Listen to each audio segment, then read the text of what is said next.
Yo, over here.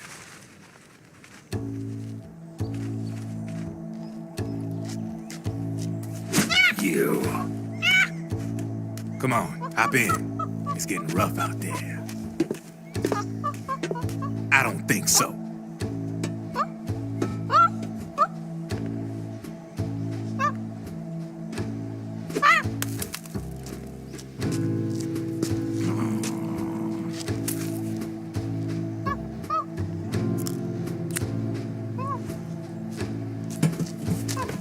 We meet again. You've been following me. You seem like an interesting guy, so I decided to check you out. Sit down. A lot of legends about you out there in the intel community, especially in the CIA. You know those nanomachines I injected you with back in the Middle East? They let me track your location.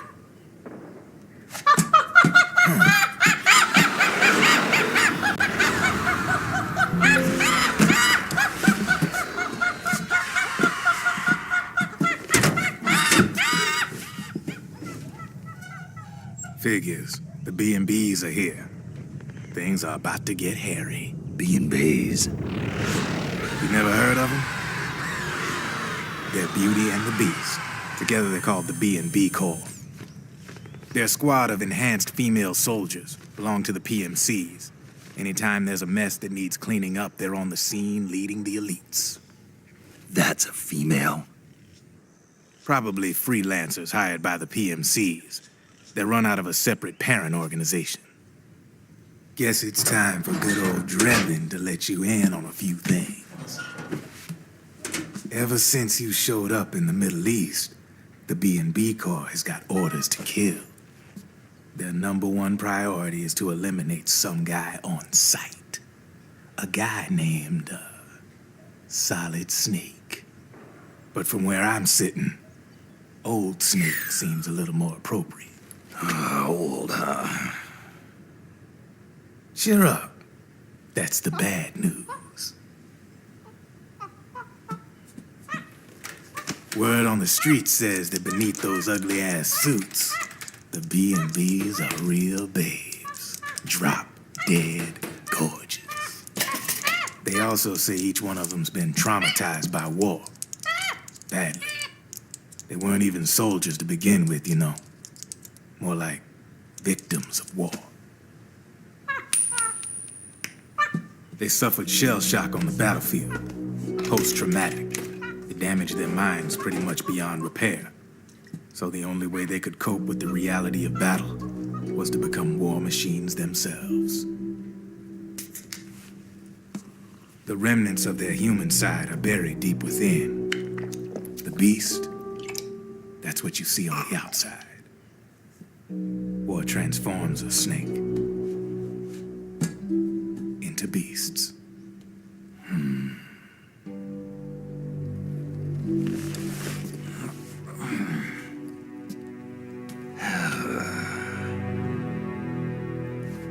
War transforms us. But deep within that shell, something human survives. A fragile, scarred heart. Without a shell to protect it, it's like the yolk of an egg. Word going round is their natural flesh and blood bodies can't survive in the open for more than a few minutes. And they've been convinced that by killing Snake, their minds will be cleansed. They think it's gonna free them from all the pain, and all the fury, and all the sorrow. Which makes these babes pretty much obsessed with killing you. 4 B&Bs have been identified so far. The one you just saw was Raging Raven. There's also Laughing Octopus, a master of mimicry, and Crying Wolf. She runs on 4 legs. And finally, the mistress of mind control, Screaming Mantis. Mantis? Yeah, there used to be a guy by that name in the US military. A Russian psychic. He could control people's minds. I guess she inherited the title. She keeps the other B&B I ain't no lale. I mean, I'm no patriot. You can say patriot. I guess that means you're clean, right? The nanomachines I got in me are different from the military kind. No speech restrictions for me. What the hell are these patriots? Are they human? Not anymore, they ain't. They're the law of this world, created over the course of history. They're what holds this world together, keeps this whole mess in check.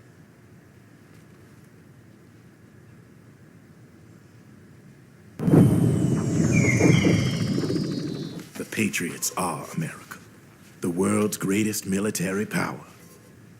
They are the war economy, which makes you and me just cogs in a much grander schematic. I mean, someone obviously had to start the whole thing at the beginning, but now their law has taken on a life of its own. A life of its own. Yep. The country, the war economy, it ain't run by people. It's run by the system. No need for high-level decision-making authority. It's all handled by a massive, yet simple information processing system. An AI. It works just like natural law. The world's a much simpler place than most folks realize. Every aspect of the Patriot system is closely monitored by 3 peripheral AIs and a core AI that ties them all together. The SOP system is one part of that.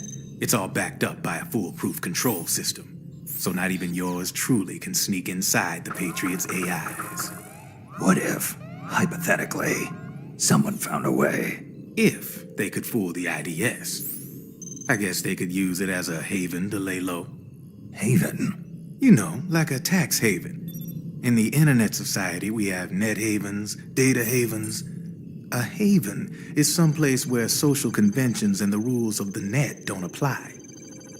Back in the 20th century, the super rich would open bank accounts in countries without income tax laws.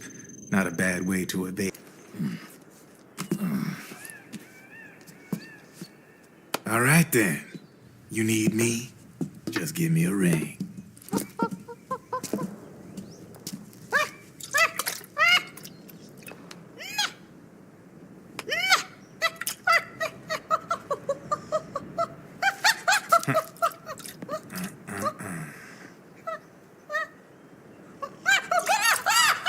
Go on. Get your ass back inside. Now! I have you.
Snake, can you hear me?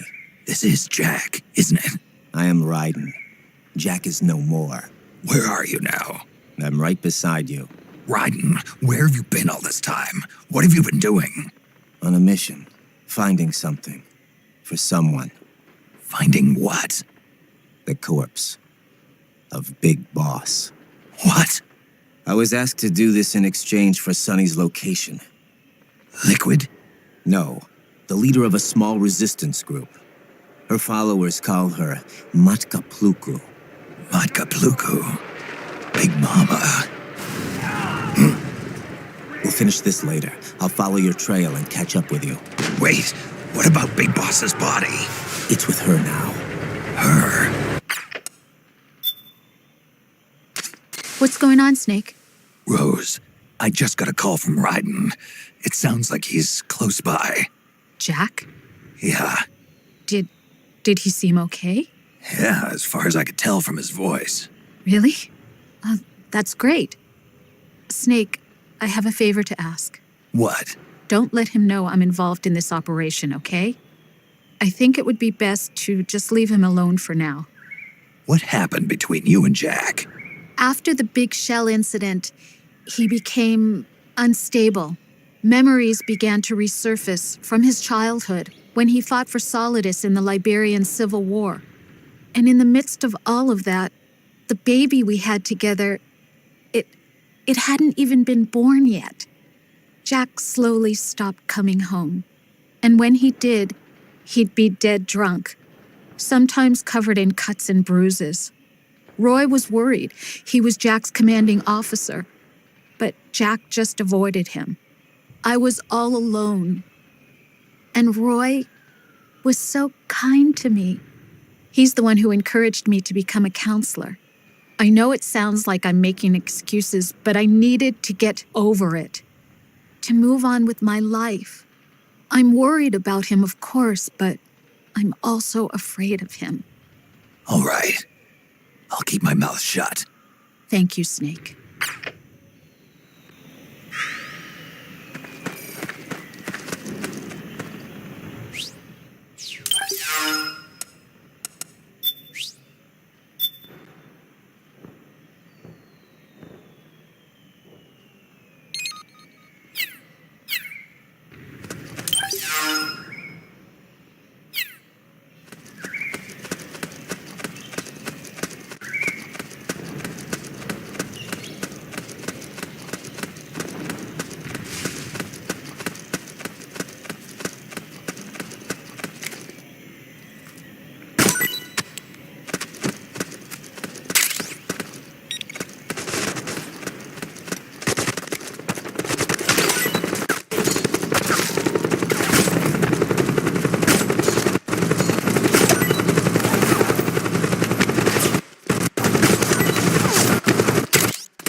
Okay.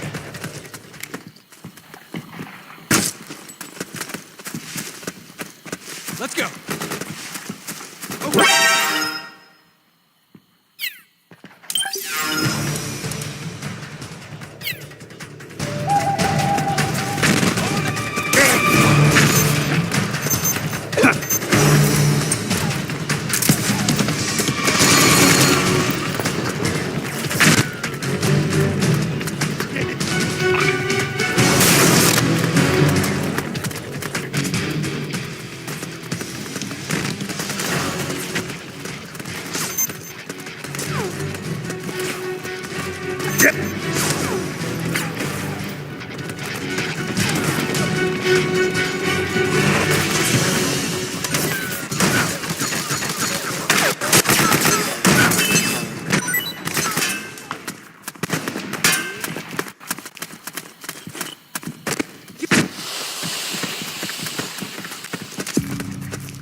We got company!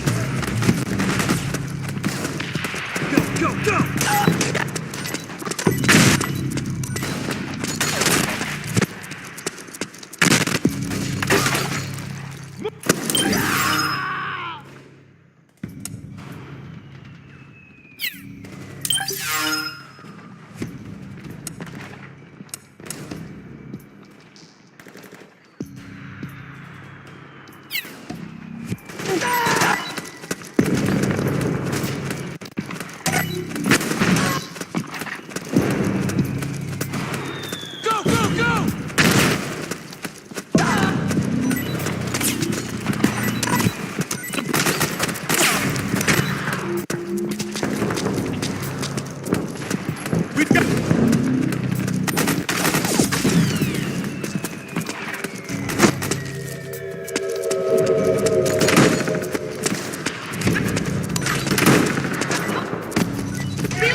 Then we'll have to make a lot of changes.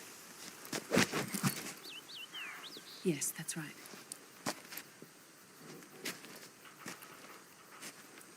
We'll need another go at it. That won't be a problem. Uh-huh. Yes. I've taken care of it. Of course. Yes, I understand, but...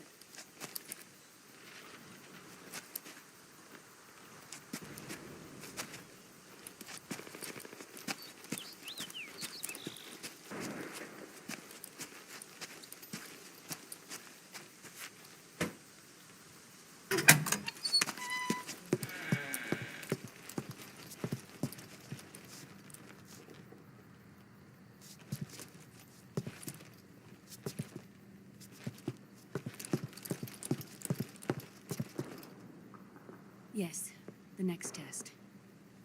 Naomi. And things on your end? I see. We're on schedule here as well. I know. Me too. Until then.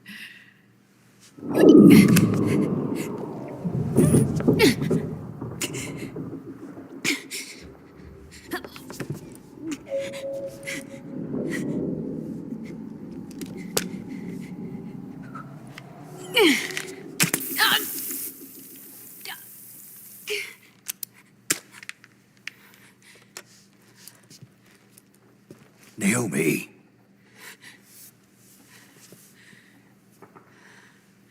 Snake.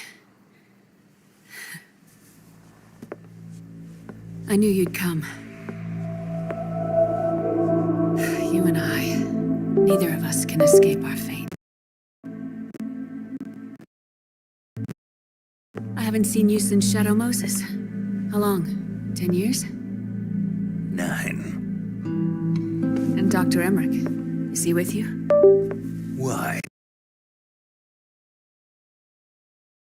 To open the mail I sent. Not many people could recognize 4D sound data in a Soliton radar file. How is the good doctor? Otacon's fine. He's the same as ever. Otacon? I see. Who were you just talking to? Liquid. Although I suppose he's really Ocelot, from a medical standpoint. I thought he was here. He's not, at the moment.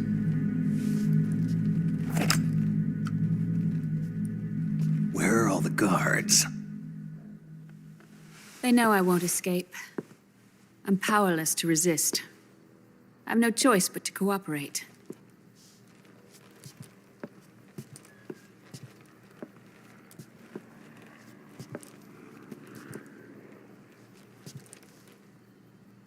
Naomi.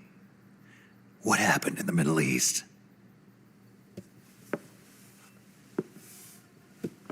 What you saw was the soldiers' emotions run amok. Another product of the system.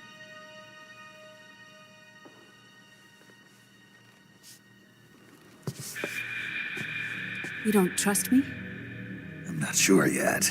And if I answer your question, Let's hear it first. Liquid... We thought the SOP was an ID control system designed primarily to maintain order and control in battle.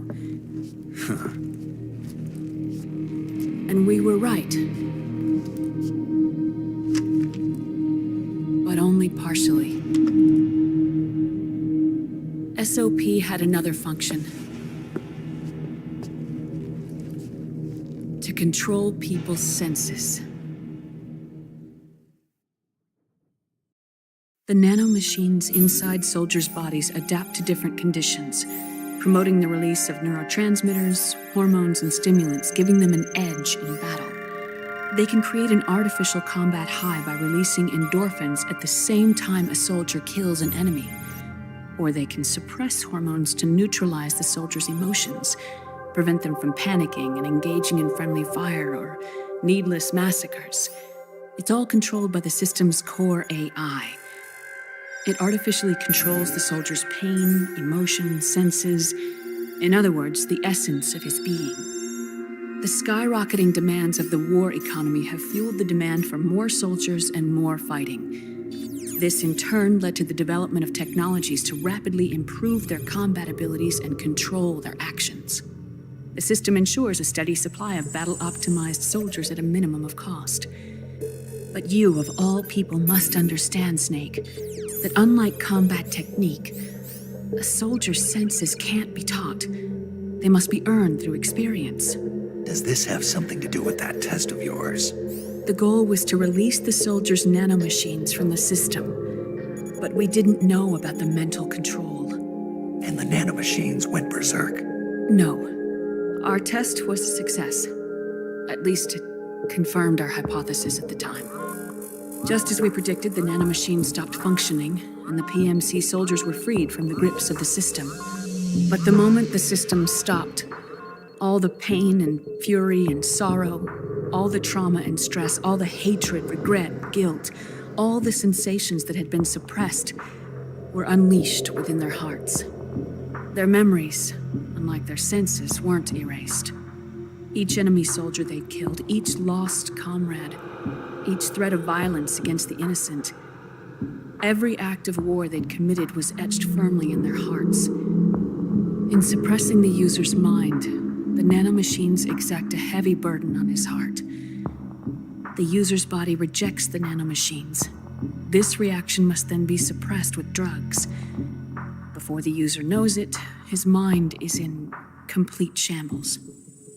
Snake, remember Frank? Frank Yeager. Gray Fox. They twisted his body for their experiments and nullified his broken heart with nanomachines. SOP has taken it even further and applied it to living human beings. The sins of war these soldiers carried inside them returned to assault them in the form of unimaginable shell shock. The meaning in the system may have changed, but the battlefield hasn't. Until that point, war was like a game to them. And then suddenly, reality came crashing down.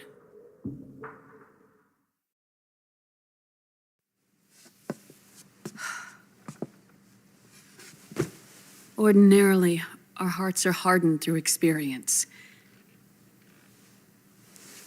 Even the most grizzled veterans live with an inescapable guilt they've had to overcome bit by bit through the years. And even then, it never truly goes away. For a mind lacking that essential experience, it was simply too much to bear.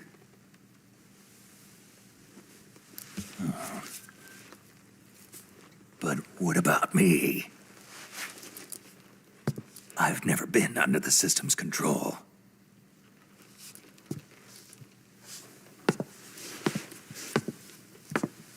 That's why I want to examine your body. You need to know too.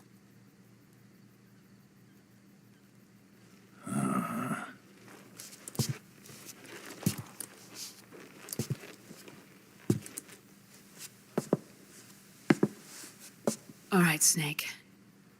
Undress. Snake, what's gotten into you? Hurry up.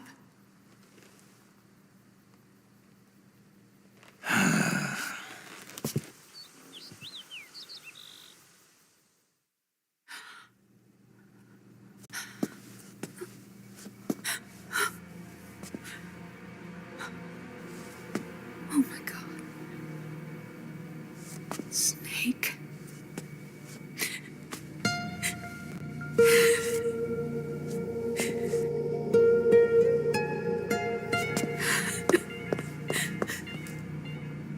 All right, let's just get this over with. Yes. Of course. I'm sorry.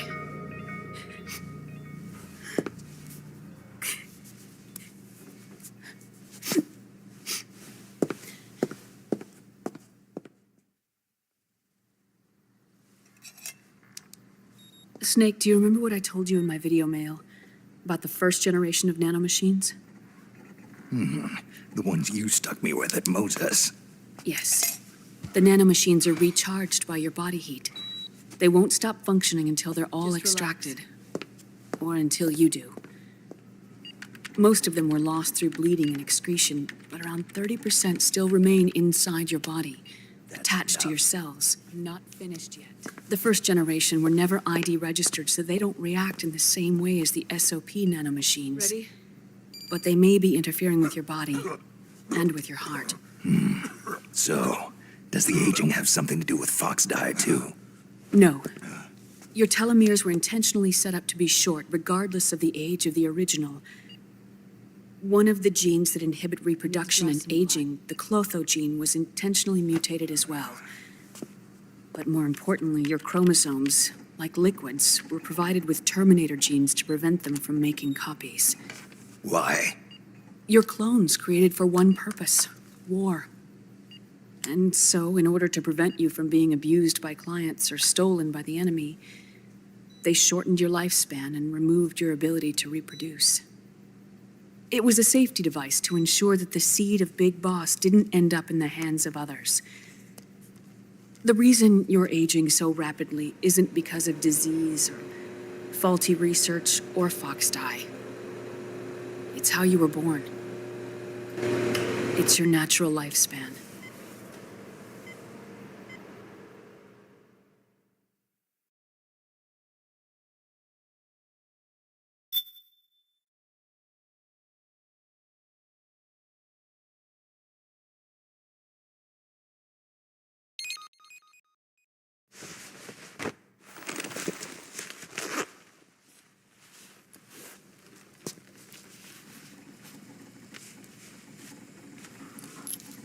The truth, Naomi. How long is my body gonna hold out? Your cells, blood, organs, nerves, skeletal system, muscle tissue. Every part of your body is aging rapidly. An ordinary man wouldn't even be standing by now. Snake, the only thing keeping you together is the strength of your will. How long do I have? Half a year.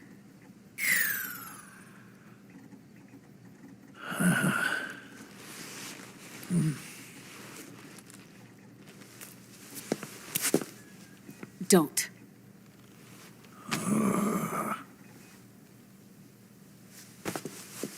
Snake. There's something I have to tell you. Now what? You and I both know your body is approaching its limit. But when I said half a year, I wasn't talking about your lifespan. What do you mean? We can't get rid of the Fox dye in your body completely. At this point, it's circulating within you like a normal virus. Yeah, so? Listen to me. Fox dye only kills its victims when the infected person's genetic code fully matches the genetic sequence programmed into the virus's receptors. In other words, it only attacks targets with specific genes. I know. That's what killed the AT president. And Liquid. Yes. And at the same time, it's set up to protect those not designated as targets from the virus's harmful effects. Here, I'll show you.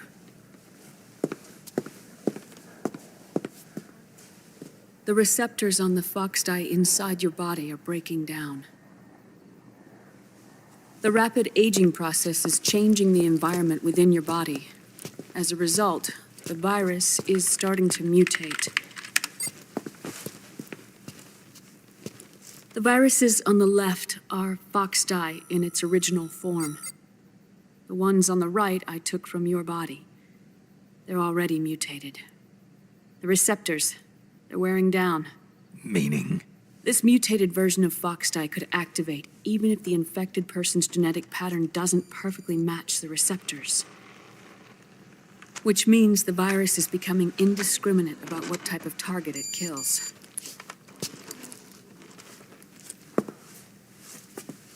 Ever since Shadow Moses, Foxdie has been breeding continuously in the nanomachine colony inside your body and dispersing into the air. But there are no more targets to attack, so there haven't been any more outbreaks.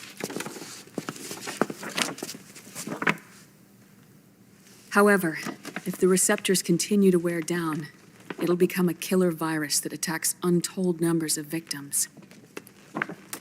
What if we kill them all? Remove them from the body? There are no antibodies either. I don't know what percentage of the receptors have to break down, or how many people will be targeted when that happens. But what is certain is that people will begin to catch Foxdie through airborne transmission. It'll start with those closest to you. Then, one by one, they'll lose their lives. The part of the virus that distinguishes between individuals will start to break down in about... Half a year. No. 3 months at the most. 3 months? Ironic, isn't it? You've spent your entire life saving the world from Metal Gear, from nuclear annihilation. And now, you're becoming a doomsday device yourself. I can't predict exactly how devastating the epidemic will be. Whether just 1% of the human race could unlock the broken receptors, or whether we all can. In either case, 3 months from now, you'll be a walking biological weapon.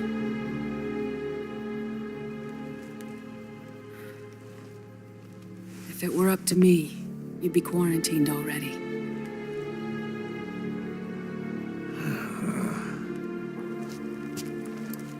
It's not over yet. I know. You still have a job to do.